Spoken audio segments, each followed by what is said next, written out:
Hello बच्चों, good morning.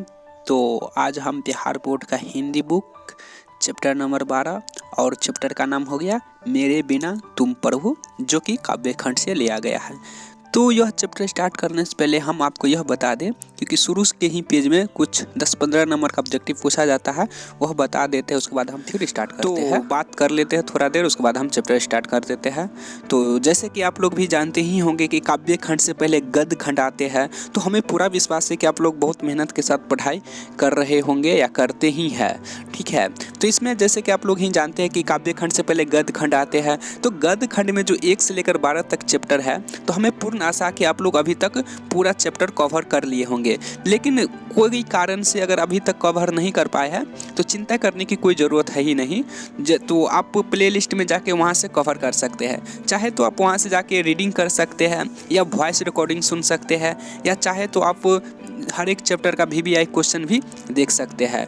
ठीक है, कभी कभी हो जाता है, नहीं कोई कारणवश नहीं कर पाते हैं, तो कोई इतना चिंता करने की कोई ज़रूरत है ही नहीं। आप प्ले लिस्ट में जाइए और वहाँ से आप सारा कुछ कवर कर सकते हैं। वहाँ पे सारा डिटेल्स बाय डिटेल्स डाल दिया गया है, तब वहाँ से जाके आप देख सकते हैं या सुन सकते हैं।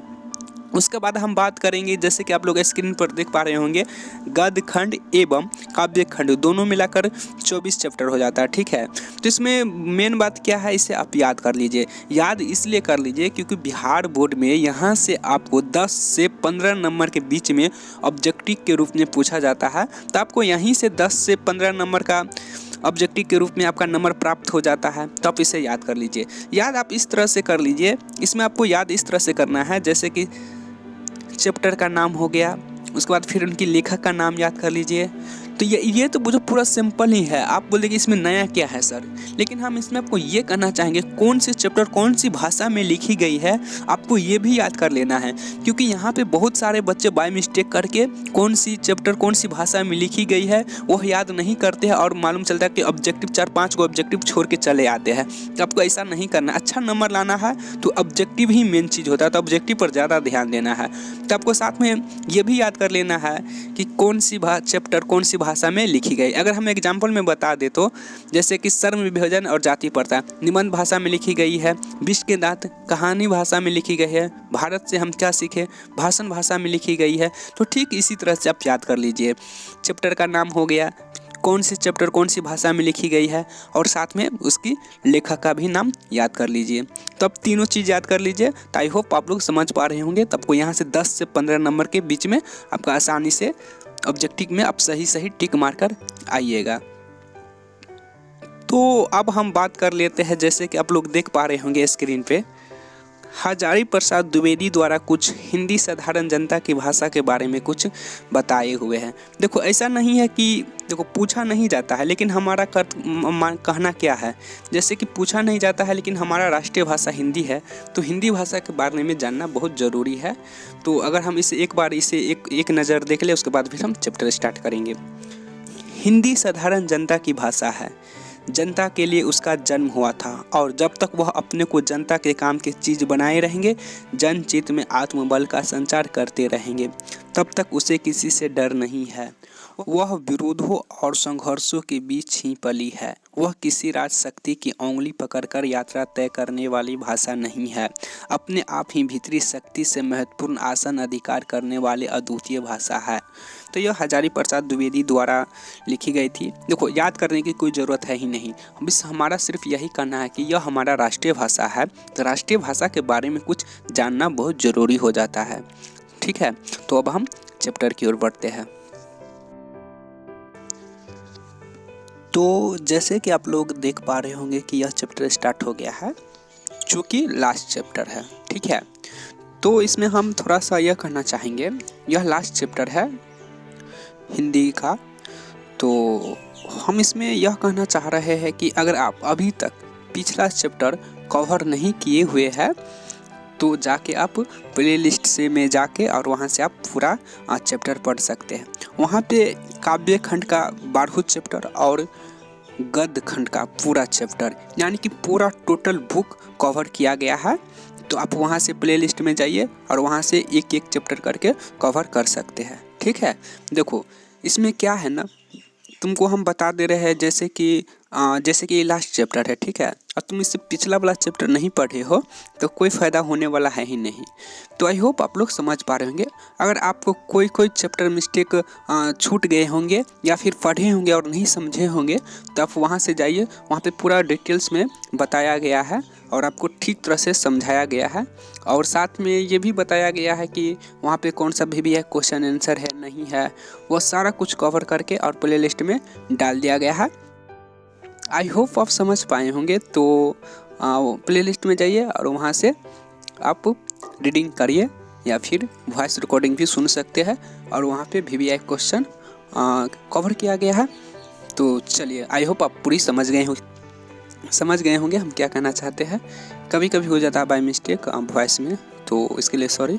चलो, तो जैसे कि आप लोग देख पा रहे हैं कि यहाँ पे चैप्टर नंबर 12 जो कि चैप्टर का नाम हो गया मेरे बिना तुम प्रभु, और उनके राइटर का नाम क्या हो गया, रेनर मारिया शिल्के। तो चैप्टर स्टार्ट करने से पहले हम, जैसे कि आप लोग भी पहले ही जानते ही होंगे कि चैप्टर स्टार्ट करने से पहले राइटर के बारे में कुछ जानना बहुत ज़रूरी हो जाता है। तो चैप्टर स्टार्ट करने से पहले हम रेनर मारिया शिल्के के बारे में कुछ हम जानेंगे, जो कि हालांकि हम आपको बता दें कि यहाँ से भी ऑब्जेक्टिव में क्वेश्चन पूछा जाता है।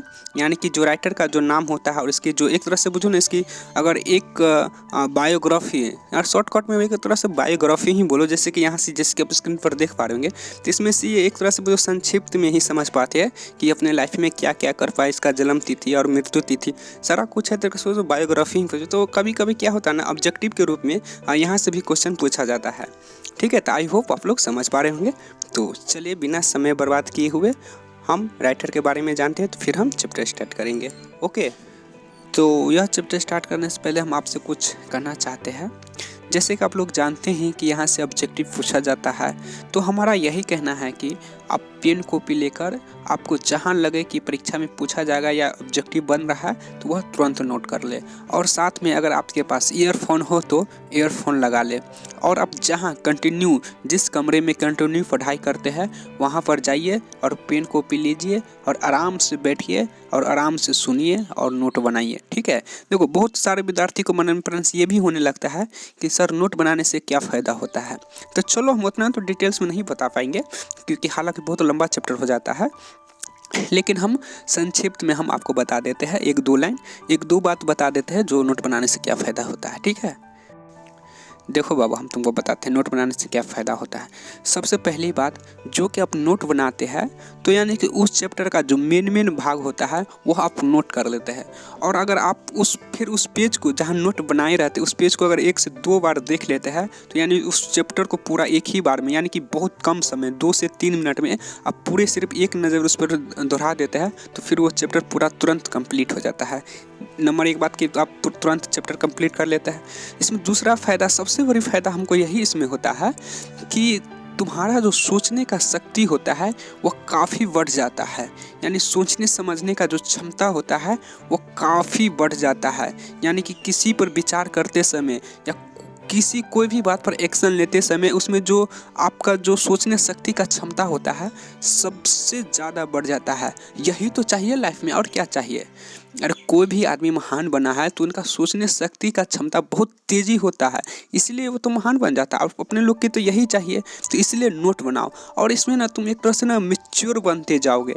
हालांकि इसका मतलब ये देखो, इसमें बहुत आदमी क्या कहते हैं कि हम एज से बहुत बड़ा हो गया तो हम मैच्योर हो गए हैं। देखो, मैच्योर से ना एज और एज का ज़्यादा होना या एज का कम होना कोई निर्धारित नहीं है, इससे कोई लेना देना है ही नहीं है, ठीक है। तो मैच्योर होना एक तरह से बहुत बड़ी अपने आप में एक उपलब्धियां हासिल करने बात है। तो देखो, हम नोट भी प्रत्येक विद्यार्थी नहीं बना पाता है, तेज विद्यार्थी ही नोट बना पाते हैं। तो आई होप आप समझ पा रहे होंगे तो नोट बनाने के कितना सारे फ़ायदा है। हालांकि ये वीडियो बहुत लंबा हो जाएगा, तो बिना हम समय बर्बाद किए हुए हम आगे बढ़ते हैं, ठीक है बाबू। तो हम किसी दिन आपको बताएंगे नोट बनाने से क्या फ़ायदा होता है। तो व्हाइट बोर्ड के माध्यम से हम आपको बताएंगे कभी कि नोट बनाने से क्या फ़ायदा होता है। तो चलिए, अभी हम राइटर के बारे में कुछ जानते हैं, जो कि राइटर का नाम हो गया रेनर मारिया शिल्के। तो सो स्टार्टेड। रेनर मारिया शिल्के का जन्म 4 दिसंबर 1875 ईस्वी में परगा, ऑस्ट्रेलिया, जो कि अब जर्मनी में पड़ता है, तो जन्म वहीं हुआ था। देखो इसमें बहुत सारे कंफ्यूज नहीं होना है। देखो जब रेनर मारिया सिल्के के जो जन्म हुआ था 4 दिसंबर 1875 ईस्वी में, वह जो ऑस्ट्रेलिया में हुआ था, लेकिन वही ऑस्ट्रेलिया का जो भाग पड़ेगा अब वह जर्मनी में पड़ता है। ठीक है, जैसे कि हम अगर हम आपको आसान भाषा में समझाने की कोशिश करें तो जैसे कि पाकिस्तान है वह पहले हिंदुस्तान में पड़ता था, लेकिन बंटवारा हुआ या कोई कारण की वजह से हाँ, लेकिन बंटवारा ही हुआ तो वह पाकिस्तान बन गया। ठीक इसी तरह से जो कि परगा स्टेट होगा वह ऑस्ट्रेलिया में पड़ता था, लेकिन वहाँ भी कोई कारण से या बंटवारा होने के कारण से या कोई इशू के कारण से अब वह जर्मनी में हुआ था। तो आपको टिक मार के आना क्या है, ऑस्ट्रेलिया ही टिक मार के आना। अगर आपको पूछ दिया जाएगा कि रेनर मारिया सिल्के का जन्म कहाँ हुआ था तो ऑस्ट्रेलिया जन्म में हुआ था, मानी कि ऑस्ट्रेलिया कंट्री में हुआ था। ठीक है, अब जर्मनी में पड़ता है उससे कोई लेना देना है नहीं, क्योंकि जन्म तो ऑस्ट्रेलिया में हुआ था। अब इधर आके क्या हुआ हमें क्या मालूम है, तो आप टिक मार के आइएगा ऑस्ट्रेलिया में हुआ था। ठीक है, जिसका जन्म कब हुआ था 4 दिसंबर 1875 ईस्वी में। चलो तो ये तो अच्छी तरह सब समझ गए होंगे। नहीं, यहाँ पर हम इसलिए बता दें क्योंकि बहुत सारे स्टूडेंट जो होते हैं जो कंफ्यूज हो जाते हैं, इसलिए हम आपको पूरे साधारण आसान भाषा में समझा दी है कि आप टिक जो अगर पूछ दिया जाएगा कि रेनर मारिया का जन्म कहाँ हुआ था तब टिक मार के आइएगा ऑस्ट्रेलिया में। अगर जर्मनी ऑप्शन भी रहेगा तो जर्मनी में टिक मार के नहीं आइएगा। चलो तो हम फिर आगे बढ़ते हैं। इनके पिता का नाम जोसेफ सिल्के और माता का नाम सूफिया था। इनकी शिक्षा दीक्षा अनेक बाधाओं को पार करते हुए इन्होंने प्राग और म्यूनिख विश्वविद्यालयों में शिक्षा पाई। कला और साहित्य में आरंभ से ही इनकी गहरी अभिरुचि थी। संगीत, सिनेमा आदि अनेक कलाओं में इनकी गहरी बैठ थी। कविता के अतिरिक्त इन्होंने गद्य भी पर्याप्त लिखा। इनका एक उपन्यास है the notebook of Malte Laurids Brigge और टेल्स ऑफ ऑलमाइटी कहानी प्रसिद्ध है। इनकी प्रमुख कविता संकलन है life and songs, Lares sacrifice और एडवेंट आदि। इनका निधन 29 दिसंबर 1926 ईस्वी में हुआ। सिल्के का रचनात्मक अवदान बहुत बड़ा है। उन्होंने आधुनिक यूरोप के साहित्य को अपनी गहरी भावबोध तथा संवेदनात्मक भाषा और शिल्प से काफ़ी प्रभावित किया। इनकी काव्य शैली गीतात्मक है और भावबोध में रहस्योन्मुखता है। प्रसिद्ध हिंदी कवि धर्मवीर भारती द्वारा भाषांतरित इस महान जर्मनी कवि की कविता यहाँ प्रस्तुत है। यह कविता विश्व कविता के भाषांतरित संकलन देशांतर से ली गई है। सिल्के का आधुनिक विश्व कविता पर प्रभाव बताया जाता है। सिल्के मरवी ईसाइयों कवियों जैसे पवित्र आस्था के आस्तिक कवि थे, जिनके कविता में रहस्यवाद के आधुनिक स्वर सुने जाते हैं। प्रस्तुत कविता इस तत्व की एक दुर्बल साखी पेश करती है। बिना भक्त के भगवान भी एकाकी और निरुपाय है। उनकी भगवत्ता भी भक्त की सत्ता पर ही निर्भर करती है। व्यक्ति और विराट सत्य एक दूसरे पर निर्भर है।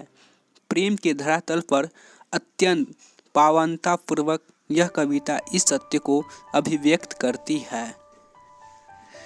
तो यह राइटर के बारे में बस इतना ही। तो आई होप हम आप पे पूरे विश्वास करते हैं कि आप लोग नोट बना रहे होंगे। तो चलिए फिर हम चैप्टर पर स्टार्ट करते हैं। देखो इसमें हम क्या है ना, बहुत स्टूडेंट सोचते होंगे कि सर आप तो बातचीत बहुत करते हैं। तो देखो बाबू हम बता देते हैं। अपने लोग ना, देखो हम ना आपको एक परिवार के हिस्सा मानते हैं और परिवार में ना बातचीत करते हुए पढ़ाई करना चाहिए, यहाँ पढ़ाते हैं। देखो ऐसा नहीं होता है कि हम स्क्रिप्ट लेकर आते हैं या फिर जो मन में होता है वही यानी कि जो स्क्रिप्ट में लिखा रहता है वही हम सिर्फ बोलकर चले जाते हैं। तो हम ऐसा नहीं करते। बहुत सारे सर करते कि जो स्क्रिप्ट लेकर आते हैं और जो स्क्रिप्ट में लिखा रहता है वही अपना बातचीत करते हैं और फिर चले जाते हैं। तो हम ऐसा नहीं करते बाबू, ठीक है। देखो अपने लोग एक परिवार का हिस्सा है और परिवार में ना अगर हम बातचीत करते हुए आपको हम समझाने की कोशिश करते हैं तो इससे अच्छा क्या हो सकता है। तो इसलिए हम स्क्रिप्ट लेकर नहीं आते हैं और जो हमारे दिल से जो निकलता है, जो हम आपको वही समझाने की कोशिश करते हैं। ठीक है, तो आई होप आप समझ पा रहे होंगे। तो हम आपसे हम इजाज़त ही चाहते हैं कि हम आपको थोड़ा थोड़ा बातचीत करते हुए, एक परिवार के रूप में बातचीत करते हुए हम यह चैप्टर समाप्त करें। देखो, परिवार के आदमी से ना स्क्रिप्ट, देखो कभी भी आप अपने घर के आदमी से या किसी दोस्त से जो बातचीत करते हो तो स्क्रिप्ट लेकर तो बात नहीं करते हो, जो दिल में आता है वही बात करते हो। तो ठीक इसी तरह से हम भी स्क्रिप्ट लेकर नहीं बैठते हैं। जो हमारे दिल में थोड़ा सा बहुत बातचीत करने का मन होता है अगर आपसे, तो हम बातचीत कर लेते हैं। ठीक है, तो इसके लिए आप लोग निश्चिंत रहिए। ठीक है, तो चलिए थोड़ा हम, देखो ये भी चैप्टर है या जितना भी ये चैप्टर है, तो थोड़ा हम बातचीत या इंटरटेनमेंट करते हुए चैप्टर हम समाप्त करते हैं तो बहुत अच्छा होता है। नहीं तो रॉबिट की तरह जो लिखा है वही बोलकर वही समझा के चले गए तो फिर आपको उतना भी मज़ा नहीं आएगा, आप ठीक तरह से नहीं समझ पाइएगा। ठीक है बाबू, तो आई होप आप लोग समझ पा रहे होंगे। तो हम चैप्टर स्टार्ट करते हैं, चिंता करने की कोई ज़रूरत नहीं है। ठीक है, तो यह चैप्टर स्टार्ट हो गया है और चैप्टर का नाम है मेरे बिना तुम प्रभु। तो हम चैप्टर स्टार्ट करते हैं। ठीक है, देखो इसमें क्या होता है, बहुत सारे स्टूडेंट क्या समझ लेते हैं, सर ये तो आप 2 मिनट में हम पढ़ के समाप्त कर देंगे या 2 से 5 मिनट में पढ़ के समाप्त कर देंगे, बहुत छोटा ही चैप्टर है। तो देखो बाबू, तुम पढ़ के समाप्त कर दो, I am so proud of you. लेकिन इसमें क्या होता है ना, है यह काव्य खंड है, काव्य खंड है यानी कि यह कविता है।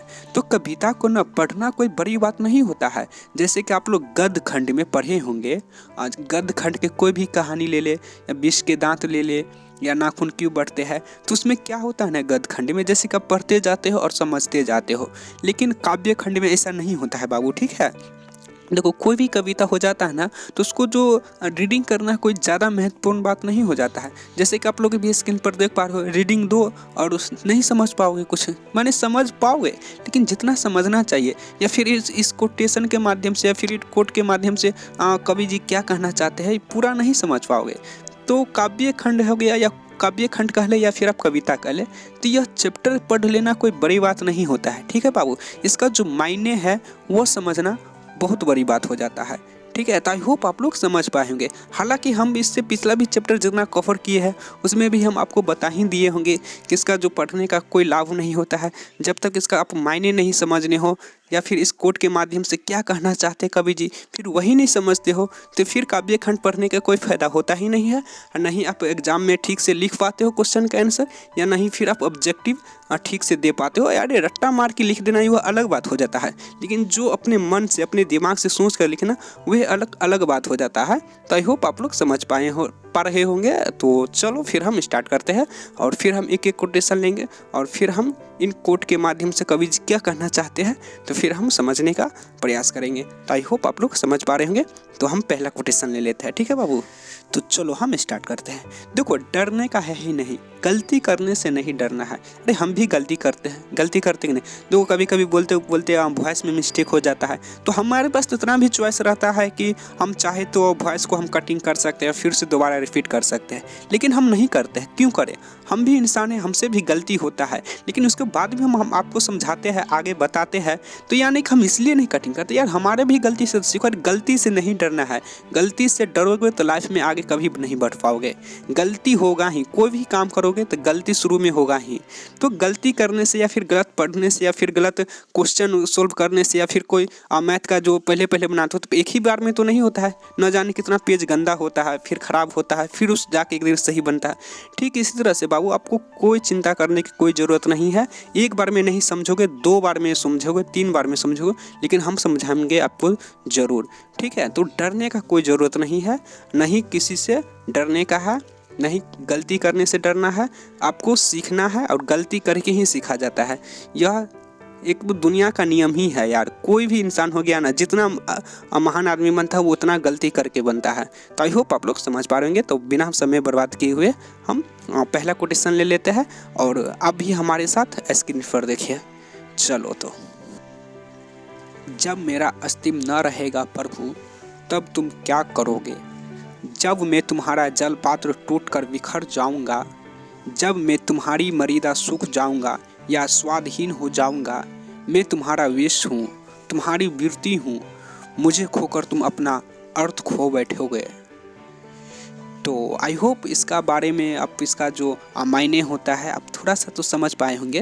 देखो कवि जी इसमें क्या कहना चाहते हैं कि अब तो उसमें पूरा डिटेल्स ही बता गया है। जैसे कि लास्ट में क्या लिखा है, मुझे खोकर तुम अपना अर्थ खो बैठोगे। सही है, जब इंसान ही नहीं रहेगा तो फिर गॉड या भगवान या आप जो भी रिलीजन को मानते हैं वो उसको रहने का फ़ायदा ही क्या होगा। चलो इस कोटेशन के माध्यम से कवि जी क्या कहना चाहते हैं हम जानने का प्रयास करते हैं। कवि रेनर मारिया सिल्के जी कहते हैं कि हे प्रभु, मेरे अस्तित्व के बिना तुम्हारा कोई महत्व नहीं है। मानव के कारण ही तुम पूज्य हो।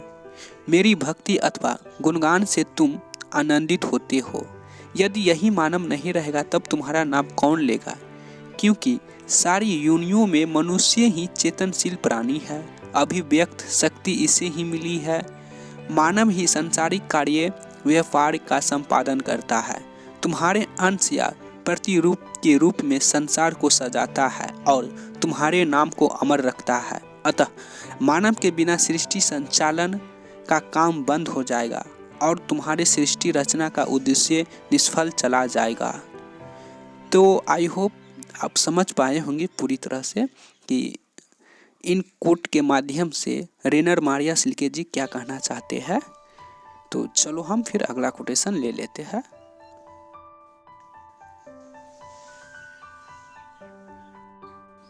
कौन कमेंट किया है? अमर कुमार सर, थोड़ा और विस्तार में समझाइए प्लीज़ सर। चलो बाबू ठीक है, कोई बात नहीं, नहीं समझे हो तो चलो थोड़ा सा हम और इस कोटेशन के माध्यम से यानी कि इस कोट के माध्यम से हम आपको और थोड़ा विस्तार में समझाने की कोशिश कर रहे हैं। देखो बाबू हम तुमको बता देते हैं पहले, हालांकि तुम तो पहला ही चैप्टर में यानी कि शुरू से ही बोलते आ रहे हैं कि आपको यानी कि डरने का कोई ज़रूरत नहीं है, नहीं गलती करने की ज़रूरत नहीं, डरने का नहीं ज़रूरत है। यानी कि आप नहीं समझ पाते हो तो कोई बात नहीं, तुम कमेंट किया हो ना, इससे पहले भी बहुत कमेंट किया था, हम उसे भी विस्तार में समझाने की कोशिश किए हैं। तुम अमर कुमार में भी कमेंट किए हो। चलो बाबू तुमको हम इससे थोड़ा और आसान भाषा में हम तुमको समझाने की कोशिश करते हैं। होता है कभी कभी हो जाता है कि नहीं ध्यान दे पाए या फिर कोई कारण से नहीं समझ पाए हैं, तो चलो इस सब से कोई बड़ी बात नहीं होता। तो चलो हम इस कोटेशन के माध्यम से कवि जी क्या कहना चाहते हैं थोड़ा हम और आसान भाषा में हम आपको समझाने की कोशिश कर रहे हैं, तो ध्यान से सुनो, ठीक है। कवि का मानना है कि मानव है इसलिए ईश्वर की अमरता विद्वान है। देखो यहाँ हम ईश्वर शब्द इस्तेमाल कर रहे हैं, लेकिन आप जिस धर्म का पालन करते हैं, जिस धर्म को आप मानते हैं, तो ईश्वर की जगह आप उस धर्म के वहाँ नाम ले सकते हैं या अपने मन में सुन सकते हैं, ठीक है। कवि का मानना है कि मानव है इसलिए ईश्वर की अमरता विद्वान है। यदि इन मानवों का अस्तित्व नहीं रहेगा तब परमेश्वर के महत्व को प्रतिपादित या अभिव्यक्त करने वाला कोई नहीं होगा, क्योंकि प्रकृति में केवल मनुष्य ही अपना अनुभव व्यक्त कर पाता है। शेष जीव तो उस महान ईश्वर की फुलवारी के फूल है। जिस प्रकार फुलवारी में अनेक प्रकार के पुष्प खिले होते हैं, उसी प्रकार सृष्टि में अनेक प्रकार के जीव हैं। उन जीवों में मनुष्य को ही वाणी मिली है। कवि ईश्वर से जिज्ञासा के साथ जानना चाहता है कि यदि मानव विनष्ट हो जाएगा तब क्या होगा, इसलिए इन मानवों की रक्षा करो, अन्यथा सृष्टि रचना का तुम्हारा उद्देश्य बेकार चला जाएगा। तात्पर्य यह है कि मनुष्य इस सृष्टि का श्रृंगार है, वही अपनी कल्पना से सृष्टि का सजा श्रृंगार करता है। मनुष्य ईश्वर का प्रतिरूप है तथा संसार का संचालन करता है और अपने प्रेम रस से प्रभु को अभिसंचित करता है। तो आई होप आप अच्छी तरह से समझ गए होंगे। अमर कुमार तुम समझ गए हो ना ठीक से बाबू? Thank you sir. चलो थैंक यू। देखो बाबू हमारा काम ही होता है कि आप लोगों को आसान भाषा में समझाने का। भले ही वीडियो लंबा हो जाए या छोटा हो जाए हमें फ़र्क नहीं पड़ता है। अरे वीडियो लंबा होना छोटा होना इससे कोई फ़र्क, कभी भी पढ़ाई करते हो देखो ये मूवी नहीं है कि तुम 2 घंटा 3 घंटा 4 घंटा देखते हो बाबू, ठीक है। ये पढ़ाई है। हम जितना कोशिश करते कि तुम एक ही बार में समझ जाओ ताकि यह चैप्टर दोबारा नहीं पढ़ना पड़े, ठीक है बाबू। देखो तो पढ़ाई में ये कभी नहीं देखना चाहिए कि वीडियो लंबा है या फिर छोटा है। यहाँ तक कि तुमको तो खुशी होना चाहिए कि जितना लंबा वीडियो होता है उतना विस्तार से तुमको समझाया जाता है, ठीक है बाबू। जैसे कि ये होता है ना कि लाइफ एक तरह से जो कि पूरा जवानी समाप्त हो जाता है और 5 ही मिनट में बता देता है कि मेरा जवानी यहाँ से यहाँ समाप्त हो गया। तो ऐसा भी नहीं होना चाहिए। ये तो बाबू चैप्टर पर डिपेंड करता है या फिर समझाने का जो तरीका होता है उस पर डिपेंड करता है कि तुमको किस तरह से कोई सर समझाते हैं, उस तरह से वीडियो लंबा या छोटा होता है। तो आई होप आप लोग समझ पा रहे होंगे। आप लोग 10th क्लास में चले गए हैं तो थोड़ा सा होशियार भी हो गए होंगे। तो ठीक है बाबू, तो इसमें कोई चिंता करने वाली कोई बात नहीं है कि वीडियो लंबा हो जाता है या फिर छोटा हो जाता है। हमारा यही उद्देश्य रहता है अपने परिवार के नाते थोड़ा बातचीत करते हुए आपको एक ही बार में हमारा कोशिश रहता है कि समझाने के कि अब दोबारा यह चैप्टर नहीं पढ़ना पड़े। तो आई होप आप समझ रहे होंगे बाबू। ठीक है बाबू, तो फिर हम अगला कोटेशन ले लेते हैं। तो आप भी हमारे साथ अगला कोटेशन देखिए तो स्क्रीन पर, तो फिर हम इसका मायने समझने का कोशिश करेंगे। तो आप भी देखो तो हमारे साथ नेक्स्ट कोटेशन बाबू बोर्ड पर। तो फिर हम पढ़ते हैं, तो स्टार्ट करते हैं। चलो। मेरे बिना तुम गृहहीन निर्वासित होगे, स्वागत विहीन मैं तुम्हारे पादिका हूँ, मेरे बिना तुम्हारे चरणों में छाल पड़ जाएंगे, वे भटकेंगे लहू लुहान, तुम्हारा शानदार लापदा गिर जाएगा। तुम्हारी कृपया दृष्टि जो कभी मेरे कपालों की नर्म साया पर विश्राम करती थी, निराश होकर वह सुख खोजेंगे जो मैं उसे देता था। आहा, कितनी सुंदर बात इस कोट के माध्यम से बोली है रेनर मारिया सिल्के जी। तो आई होप आप लोग भी तो थोड़ा सा तो जरूर समझे होंगे इस मायने को। क्या बोला है? नर्म साया पर विश्राम करती थी, निराश होकर वह सुख खोजेंगी जो मैं उसे देता था। चलो इन कोट के माध्यम से कवि जी क्या कहना चाहते हैं वो हम समझने की प्रयास करते हैं।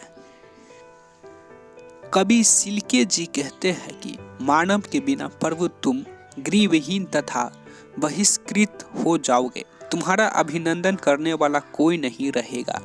मैं तुम्हारी पादिका हूँ, अर्थात मैं तुम्हारे चरणों का रक्षक हूँ, मेरे बिना तुम्हारे रक्षा संभव नहीं है। मेरे अभाव में तुम्हारा ज्ञान नष्ट हो जाएगा, अर्थात मेरे रहने पर ही तुम्हारा दबदबा कायम है। मेरे बिना तुम्हारे सुख साधन विलुप्त हो जाएंगे और उस समय मेरी याद तुम्हें सताएंगे। फिर निराश होकर मेरी खोज में भटकने लगोगे कि मेरा सुखदाता कहाँ है। अतः कवि ने वैसे लोगों की ओर संकेत किया है जो अपने अधिन्यस्त का शोषण करते हैं, इसलिए अधिन्यस्त अपनी प्रतिक्रिया व्यक्त कर उन्हें संचेत करना चाहता है कि अधिन्यस्त की बदौलत की अधिकारी या नेता इज्जत पाते हैं, अन्यथा उन्हें पूछने वाला कोई नहीं होता। तो इन कोटेशन के माध्यम से कवि जी क्या कहना चाहते हैं आप लोग समझ पाए होंगे। ठीक है बाबू, चलो हल्का कंफ्यूज हो गया है ना लास्ट में। चलो तो थोड़ा हम और विस्तार में हम आपको समझाने की कोशिश कर रहे हैं कि यानी कि थोड़ा जो आपको लास्ट में कंफ्यूज हो गया है, हमें थोड़ा सा आप पर डाउट हो रहा है कि आप थोड़ा कंफ्यूज हो गए हैं। तो चलो ना इस कोटेशन के माध्यम से क्या कवि जी कहना चाहते हैं थोड़ा डिटेल्स में हम आपको बता देते हैं। चिंता करने की कोई ज़रूरत नहीं है, हम है ना, जब तक आप नहीं समझोगे जब तक हम आपको छोड़ेंगे नहीं, ये सीधा सीधा समझ लो। चलो ठीक है, तो हम आपको समझाते हैं इन कोटेशन के माध्यम से कवि जी क्या कहना चाहते थे ही होगा अब, क्योंकि है वाला तो अब थोड़ा सा मिस्टेक आपको माइंड से ऊपर चला गया, तब थे ही होगा। तो चलो मस्ती करते हुए हम थोड़ा सा समझाते हैं कि कवि जी क्या कहना चाहते हैं इन कोटेशन के माध्यम से। कवि का कहना है कि जनता के अस्तित्व के बिना नेता व्यक्तिहीन होते हैं, उनका कोई महत्व नहीं होता। जनता ही सरकार की शक्ति का स्रोत होती है, इसलिए कवि वैसे लोगों का कटाक्ष करता है जो स्वार्थ के लिए जनता को नज़रअंदाज कर देते हैं और जब कुर्सी छीन जाती है तब अपने सुख की प्राप्ति के लिए उनका द्वार खटखटाते हैं।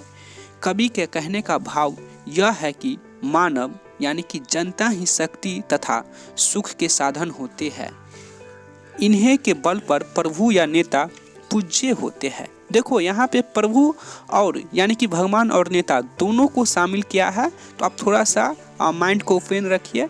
ठीक है, यहाँ पे दोनों की ओर थोड़ा ध्यान देकर समझने की कोशिश कीजिए। ठीक है, तो इन्हीं के बल पर प्रभु या नेता पूज्य होते रहते हैं, इनके विमुख होते ही प्रभु या नेता निर्वासित हो जाते हैं, उन्हें अपनी कुर्सी छोड़नी पड़ती है, अभिनंदन करने वाला कोई नहीं रहता, उनकी शान चूर हो जाती है। वह दायित्वहीन होने के कारण पुनः उनकी ओर मुखाबित होते हैं, जिनकी सहयोग से अपनी शान में चूर होते रहते हैं।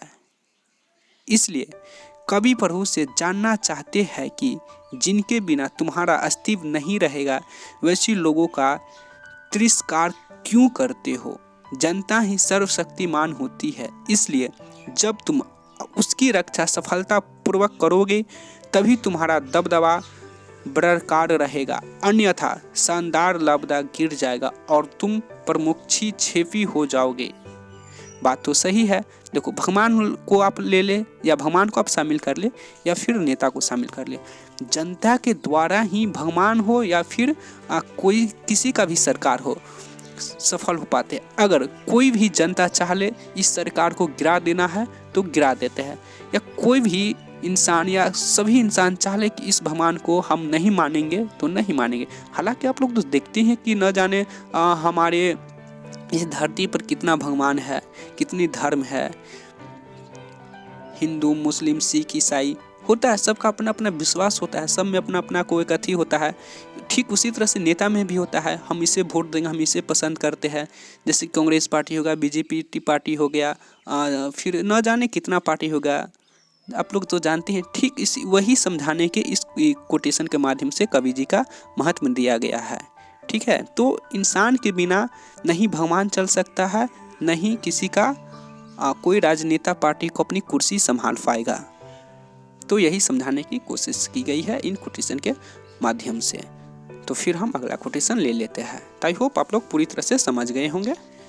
तो इसमें तो हमको नहीं लग रहा कि आपको कन्फ्यूज कहीं होगा। अरे तुम सोच कर देखो ना कि अगर सभी जनता चाह लेते हैं कि हम इस सरकार को हटा देना है तो हट जाएगा। यानी क्योंकि अगर कोई मानकर चलो इस धरती पर से जनता ही समाप्त हो जाएगा तो फिर वो सरकार किसके लिए चलाएंगे।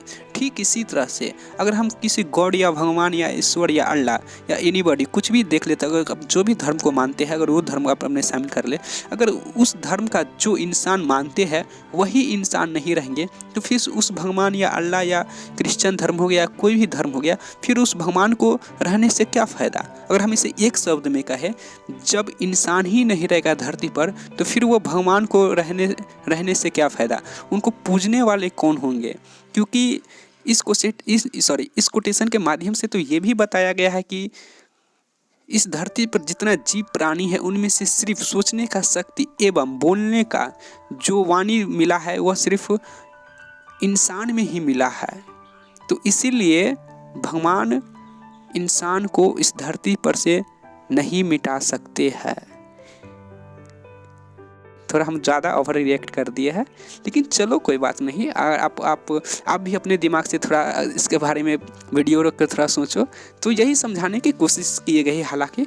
तो फिर हम अगला कोटेशन ले लेते हैं। ठीक है, देखो इसमें ना बहुत सारे स्टूडेंट क्या कहते हैं कि सर हम तो नहीं समझ पाए तो हम क्या करें। देखो बाबू, हम तुमको बता देते हैं, जो कि काव्य खंड होता है यानी कि जो हिंदी साहित्य होता है, जो कविता होता है, यह एक छोटी मोटी तुम नहीं समझो। तुम जैसे कि देख रहे हो ना कि कितना छोटा चैप्टर है, कितना लंबा वीडियो बनता है, समझाते समझाते ना जाने कितना लंबा वीडियो बनता है। ठीक है बाबू, तो आपको चिंता करने की कोई ज़रूरत नहीं है। हालांकि हम आपको बता दें कि काव्य खंड से प्रश्न यानी कि कविता से प्रश्न बड़ी बड़ी परीक्षा में पूछा जाता है, बड़ी बड़ी जॉब में पूछा जाता है, या फिर IPS हो गया, फिर IAS हो गया, या फिर IRS हो गया, या फिर पुलिस ऑफिसर का कोई भी बड़ा रैंक हो गया।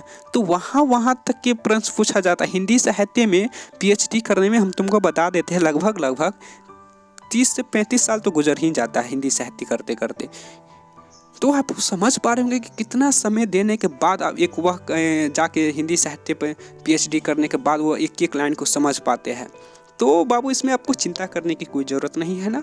ठीक है, तो अब तो क्लास 10th में आए हो और पहले दिन यह चैप्टर पढ़ रहे हो, तो आपको को चिंता करने की कोई ज़रूरत नहीं है। हाँ, हम आपको सिर्फ इसमें यही कहना चाहेंगे कि इस जो अभी हम बताए हैं ना, यानी कि मेरे बिना तुम प्रभु, जो हम अभी बताए हैं, अगर हम जो बताए हैं और इसका जो आप अगर 50 से 60% भी समझ गए होंगे, जो हम बताए हैं सिर्फ उसका हम बात कर रहे हैं, ठीक है। जो हम बताए सिर्फ इसका जो अगर 50 से 60% भी समझ गए होंगे तो यह बिहार बोर्ड के लिए पर्याप्त है। हालांकि हमको तो पहले ही बता दिए कि यहाँ से माने कि जो काव्य खंड होता है यहाँ से तो बहुत बड़ा हाई लेवल में भी पूछा जाता है, हाई परीक्षा में भी पूछा जाता है। तो चिंता करने की कोई ज़रूरत नहीं, क्लास 10th में बेसिक लेवल से ही पूछा जाता है, तो आपको चिंता करने की कोई ज़रूरत नहीं है। हालांकि हम आपको तो बता दें कि जो हम आपको बता रहे हैं इसमें अगर आप 50 से 60% भी समझ पा रहे होंगे तो आप एक तेज़ विद्यार्थी, हालांकि यहाँ तक तो बहुत विद्यार्थी पहुँच भी नहीं पाते हैं, नहीं सुनना चाहते हैं। आप यहाँ पर तक आ गए हैं और सुन रहे हैं तो आप 50 से 60% समझ गए होंगे, तो फिर यह बिहार बोर्ड के लिए काफ़ी है और बेसिक लेवल से ही पूछा जाता है, तो आपको चिंता करने की कोई ज़रूरत नहीं है, ठीक है बाबू। तो चिंता करने की कोई ज़रूरत नहीं, बेसिक लेवल से ही पूछा जाता है और हम आपको बोर्ड के माध्यम से बता देंगे कि कौन सा फ्रेंड्स VVI होता है और कौन पूछने की ज़्यादा चांस होता है। तो आप समझ पा रहे होंगे, तो आपको चिंता करने की कोई ज़रूरत नहीं है। तो इसमें थोड़ा लास्ट का एक कोटेशन बच गया है, तो वह फिर हम देख लेते हैं, तो उसके बाद फिर हम VVI क्वेश्चन आंसर देखेंगे, फिर हम चैप्टर स्टार्ट कर देंगे, ठीक है बाबू। तो आप भी हमारे साथ देखें तो स्क्रीन पर लास्ट कोटेशन बचा हुआ है। चलो तो फिर हम लास्ट कोटेशन ले लेते हैं, स्टार्ट करें बाबू। चलो ठीक है, चिंता करने की आपकी कोई ज़रूरत नहीं है, ठीक है। हाँ ठीक है, चिंता करने की कोई ज़रूरत नहीं है। अरे हम जितना बोल रहे हैं ना, आप उसका 50-60% समझ रहे हैं तो वह काफ़ी है। चलो तो फिर हम लास्ट का कोटेशन ले लेते हैं। देखो हमारे साथ आप भी स्क्रीन पर, तो हम स्टार्ट करते हैं। दूर की चट्टानों की ठंडी गोद में सूर्यास्त के रंगों में घुलने का सुख, प्रभु प्रभु मुझे आकांक्षा होती है, मेरे बिना तुम क्या करोगे। तो आई होप आप थोड़ा सा समझ पाए होंगे। तो चलो फिर कोई बात नहीं समझो कोई बात नहीं, चलो फिर हम देखते हैं इन कोट के माध्यम से कवि जी क्या कहना चाहते हैं। कवि कहता है कि जब मैं नहीं रहूंगा तो संध्या कालीन अस्त होते ही सूर्य की सुंदर लालिमा का वर्णन आखिर कौन करेगा, क्योंकि उस समय सारा वन प्रांत सूर्य की बिखर रही लाल किरणों की संयोग से अद्भुत प्रतीत होता है। इसलिए कवि को आकांक्षा होती है कि क्या मेरे बिना प्रभु इसका आकलन कर सकोगे, यदि हाँ तो कैसे और नहीं तो क्यों। तो आप तो समझ गए होंगे पूरी आसान भाषा में।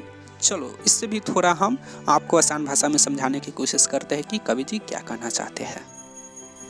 कवि का कहना है कि मानव के बिना प्राकृतिक सौंदर्य का वर्णन कौन करेगा और उस दशा में प्रभु क्या करेंगे। इसी आकांक्षा को स्पष्ट करने के लिए कवि ने कहा, मेरे बिना तुम क्या करोगे, क्योंकि प्रभु ने सिर्फ मनुष्य को ही वाणी प्रदान की है। इसलिए मनुष्य चाहे बर्फ आकांक्षित पर्वत श्रेणियां हो या हरे भरे वन प्रदेश अथवा संध्याकालीन डूबते सूरज की छिटिक रही लाल किरणों की लालिमा, तात्पर्य यह है कि शाम के समय आकाश लाल हो जाता है और उसकी लाली पर्वतों पर ऐसी आलोकित होती है मानो सब कुछ उसी रंग में घुल मिल गए हो।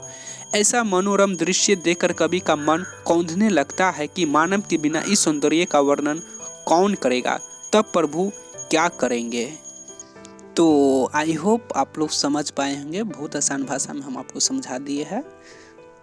तो अगर अभी भी नहीं समझ पाए हैं तो आप कमेंट कीजिए, हम आपको थोड़ा सा व्हाइट बोर्ड के माध्यम से भी वहाँ पे थोड़ा हम समझाने की कोशिश करेंगे, ठीक है बाबू। देखो हालांकि हम तो आपको हम पहले ही बता दिए हैं कि आपको चिंता करने की कोई ज़रूरत नहीं है। अगर आप हम जो समझाए 50-60% भी समझ गए हैं तो यह बिहार बोर्ड के लिए बहुत काफ़ी है। इससे रिलेटेड ही प्रश्न पूछा जाता है, बहुत बेसिक लेवल पर क्लास 10th बिहार बोर्ड जो है उस पर प्रश्न पूछा जाता है, तब आपको चिंता करने की कोई ज़रूरत नहीं है। चलो हम आपको बताते कि इसमें कौन कौन सा VVI प्रश्न पूछा जाता है। तो जैसे कि आप लोग स्क्रीन पर देख पा रहे होंगे, तो यहाँ पे कुछ प्रश्न पूछा गया है जो कि 7-8 प्रश्न है।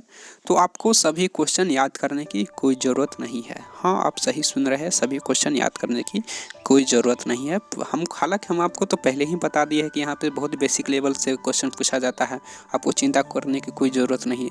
आप झूठ फूस का चिंता करने लगते हो, फिर बाद में उसका समस्या का हल निकल कर आता है तो आप समझते हो कि हम बेकार ही सर इतना सोच लिए। चलो ये तो खैर अलग बात हो गया। तो जैसे कि हम बोले हैं कि आपको इसमें सभी प्रश्न याद करने की कोई ज़रूरत नहीं है। इसमें से सिर्फ 2 से 3 ही ऐसा प्रश्न है जो कि इस बार नहीं तो उस बार और उस बार नहीं तो इस बार, यानी कि 2-3 साल के अंतराल करके यही 3 गो प्रश्न ऐसा है जो कि बार बार पूछा जाता है, ठीक है, जिसे आप VBI क्वेश्चन आंसर कहते हैं। देखो बाबू, हम तुमको बता देते हैं, ऐसा भी नहीं है कि हम व्हाइट बोर्ड के माध्यम से नहीं बताते हैं, हालांकि हम बता दे रहे हैं अभी ही।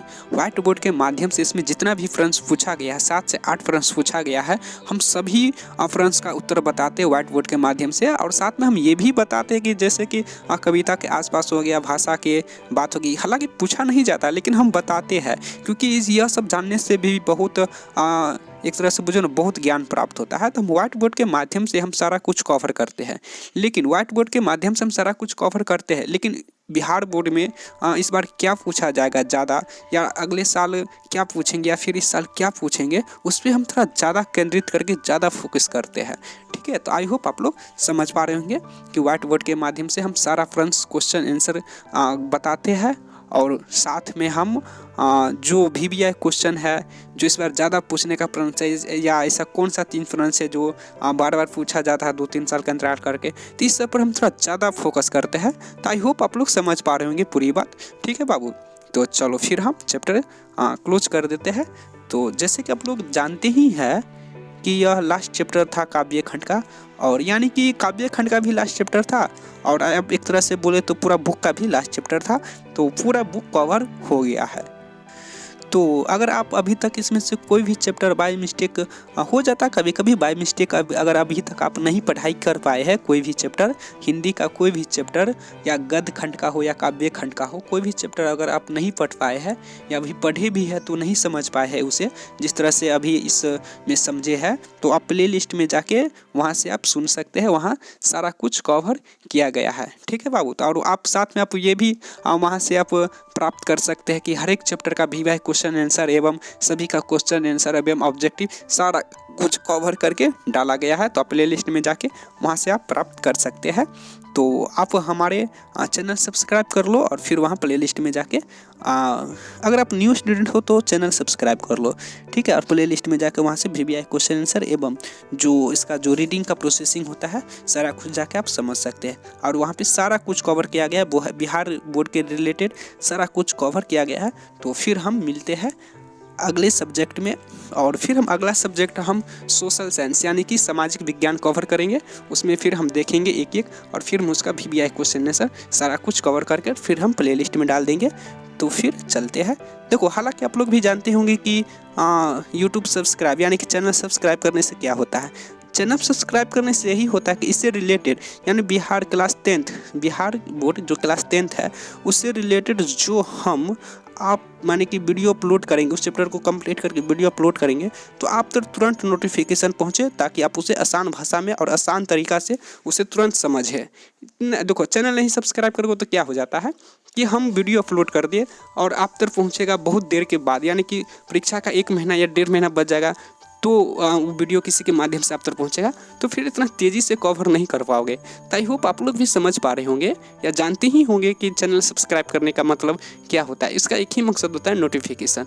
तो चलो बाबू, आप लोग बहुत होशियार हो और जानते भी हो, तो अब हमें जाने की इजाज़त दो।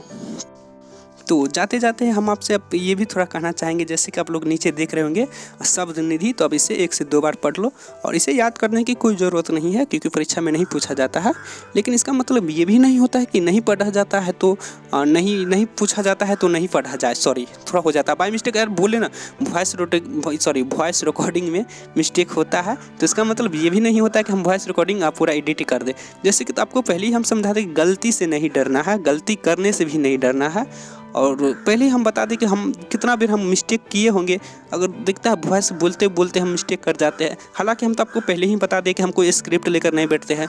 हो जाता है परिवार के सदस्य में भी बात करते करते कभी धोखा से कुछ बोला जाता है, तो कोई बात नहीं इस बाबू, ठीक है। तो होता है, हमसे भी मिस्टेक होता है, हम एक्सेप्ट करते हैं। अगर कभी कभी कोई हो जाता है तो हमें माफ़ कर देना, ठीक है। बोलते बोलते हम स्क्रिप्ट लेकर बोलवे नहीं करते, जो दिल में आता है, और कभी कभी दिल में जो आता है कभी कभी जबान से कुछ फिसल जाता है, तो बाय मिस्टेक हो जाता है, हम एक्सेप्ट करते हैं, ठीक है बाबू। तो गलती करने से नहीं डरना है, आगे बढ़ना है। चलो तो ठीक है, तो शब्द निधि है, तो आप इसे 1 से 2 बार पढ़ लीजिएगा। परीक्षा में नहीं पूछा जाता है तो पढ़ना भी जरूरी है, नहीं पूछा जाता इसका मतलब ये भी नहीं पढ़ा जाए, हाँ याद नहीं कीजिएगा। तो चलो बाबू, तो फिर मिलते हैं हम अगले चैप्टर में, इसे आप पढ़ लीजिएगा ठीक है बाबू। लेकिन जाते जाते हम आपसे 2 मिनट ज़रूर लेंगे, अगर आपका इजाज़त हो तो जल्दी बोलो। हम आपसे 2 मिनट ज़रूर बाबू बात करना चाहेंगे, क्योंकि यह चैप्टर तो पूरा बुक ही समाप्त हो गया है और आपके लाइफ के बारे में हम 2 मिनट कुछ बातचीत करना चाहेंगे, अगर आपकी इजाज़त हो तो जल्दी यस यस लिखो, यस या नो।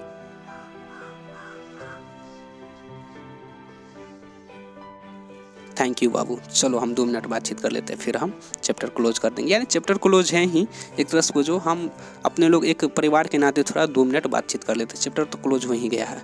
ठीक है बाबू।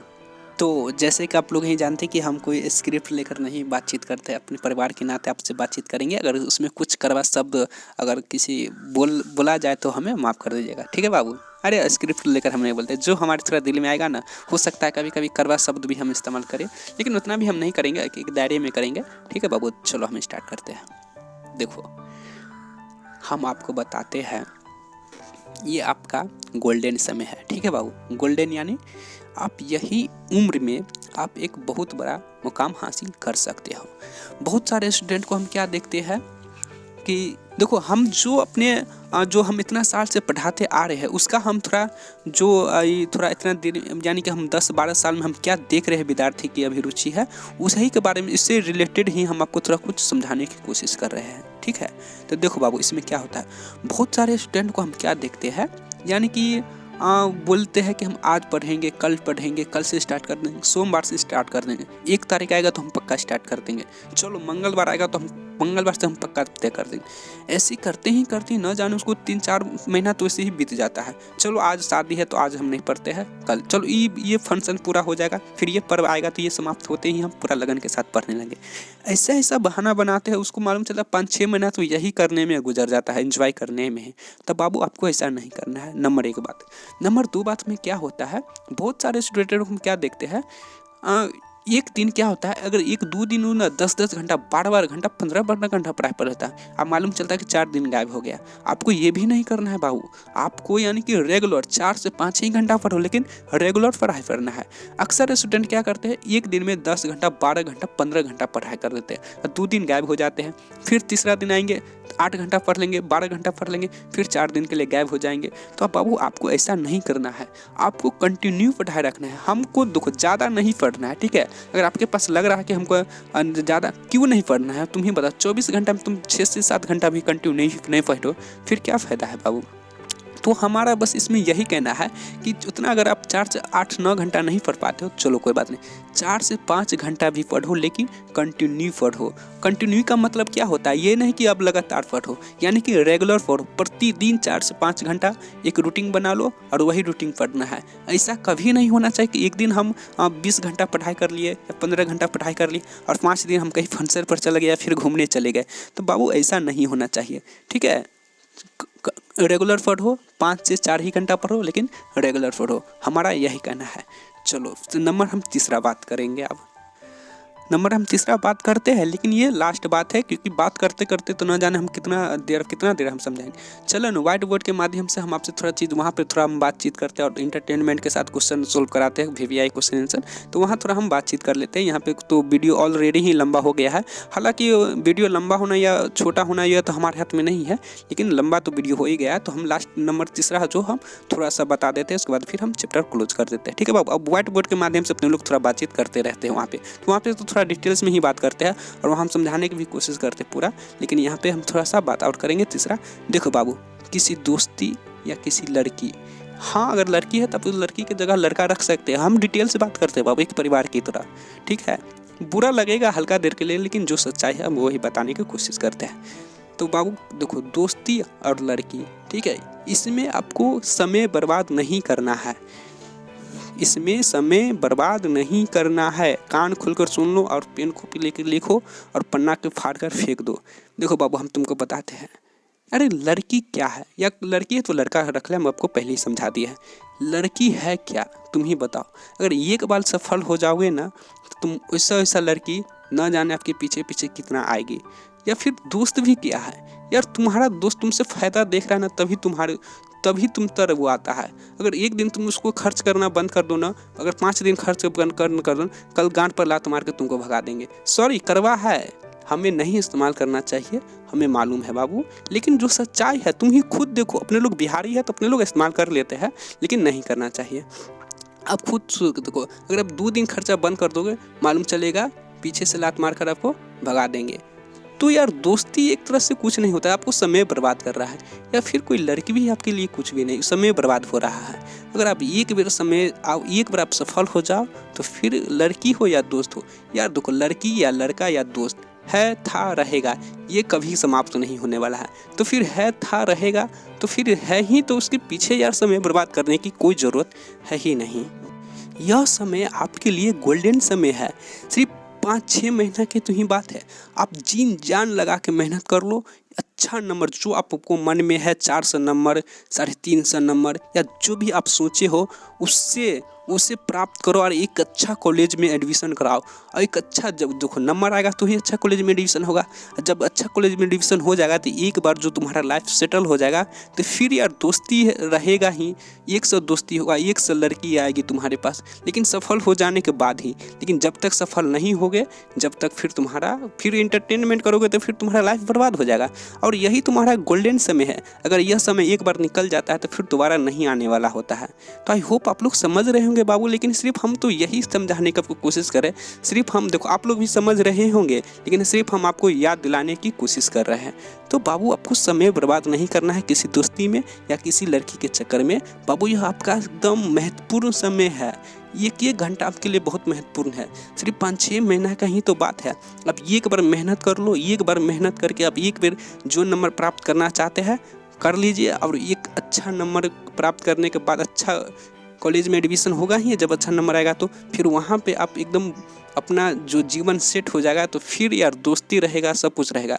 यार तुम भी सोचो ना, समय बर्बाद करने से आपका भी घाटा होता है, प्लस यार तुम अपने माँ बाप का जो होता है, जो आपके गुरु का जो आपको पढ़ाते हैं इतना मेहनत से, उसका भी दिल थोड़ा दुख जाता है।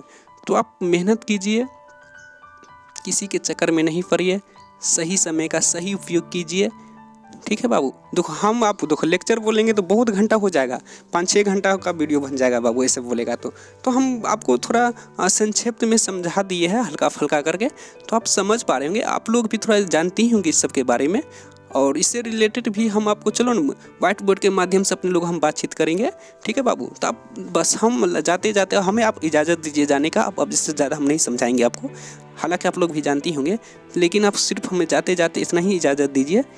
जाते जाते हम आपको सिर्फ यही बोलना चाहेंगे कि देखो हो जाता है वॉइस रिकॉर्डिंग में हमसे भी मिस्टेक हो जाता है, तो हम जाते जाते हम आपसे सिर्फ इतना ही बोलना चाहेंगे कि आप अपना समय सही उपयोग कीजिए, सही समय का सही उपयोग कीजिए, किसी के चक्कर में नहीं पड़िए, और कंटिन्यू पढ़ते रहिए, बीच में गैपिंग नहीं करना है, 4-5 ही घंटा पढ़िए, लेकिन कंटिन्यू पढ़ते रहिए। तो फिर हम व्हाइट बोर्ड के माध्यम से बातचीत करते हैं, तो आप हमें इजाज़त दीजिए। तो फिर मिलते हैं अगले सब्जेक्ट में, क्योंकि यह पूरा सब्जेक्ट कंप्लीट हो ही गया है, तो फिर मिलते हैं अगले सब्जेक्ट में। तो और प्ले लिस्ट में जाओ और वहाँ से VBI क्वेश्चन आंसर आप किसी भी चैप्टर का चाहते हैं वो सारा चैप्टर मिल जाएगा, ठीक है। आप किसी भी चैप्टर का चाहते हैं उसी का आप वॉइस रिकॉर्डिंग भी सुन सकते हैं या रीडिंग भी कर सकते हैं, बुक भी कवर करके वहाँ डाला गया है प्ले लिस्ट में, यानी सारा कुछ कवर करके डाला गया। अगर VBI क्वेश्चन आंसर चाहते हैं तो वहाँ भी मिल जाएगा, तो आप वहाँ से जाइए प्ले लिस्ट में और सारा कुछ कवर कीजिए। तो आप देखो इसमें क्या है ना बाबू, हम आपको इतना समझाए हैं, अगर हमसे कोई ऐसा शब्द है जो नहीं बोलना चाहिए बोला गया है तो हमें माफ़ कर दीजिएगा, ठीक है बाबू। तो आप इजाज़त दीजिए, तो फिर मिलते हैं अगले सब्जेक्ट में। और हम अगला सब्जेक्ट क्या कवर करेंगे, सोशल साइंस, जो कि सामाजिक विज्ञान है। तो फिर हम मिलते हैं अगले सब्जेक्ट में तो आप हमें इजाज़त दीजिए, जब तक के लिए जय हिंद, वंदे मातरम, भारत माता की जय।